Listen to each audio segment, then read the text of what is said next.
Interesado ka ba sa three-way battle? Yung na gustong mangyari ni Looney?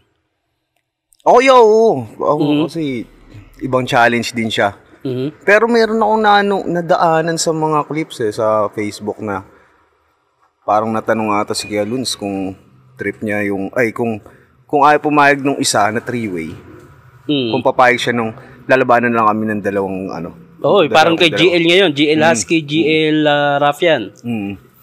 Doon naman, parang doon ako medyo, hindi ka sang-ayon? Oo, kasi parang madodoble yung puwersa ni Kuya Luns na andun yung underdog effect tsaka yung parang napaka-master niya Oo.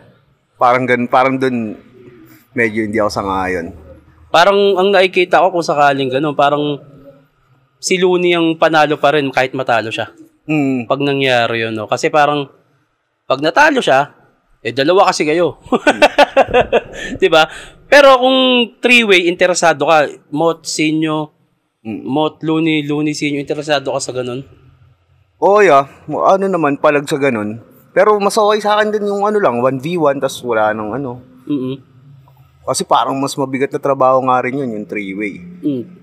Ang katwiran kasi ni Sinyo, nung nag-usap kami, parang sa pagrespeto niya kay Looney, gusto niya pagtuunan ng panahon kasi Looney yan. Same kami, yun yung tinutukoy ko yan na mas okay rin yung 1v1. Tsaka yun, wala rin naman ako masamang tinapay sa pareho. Parang nagkataon lang na nagulat din ako na na-hype bigla yun. Yung three-way na yun. Kasi parang kailan lang ang na-hype pagtaas ng labang ko sa PSP. Yung parang uulitin yung sa amin ni Sixth Threat. Yun. Nung sumunod, nung ahon, Tipsy D. Tapos biglang nagkaroon naman nung hype naman sa three-way.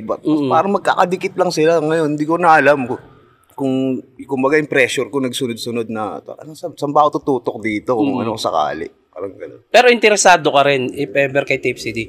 Oo naman niya. Idol din yan.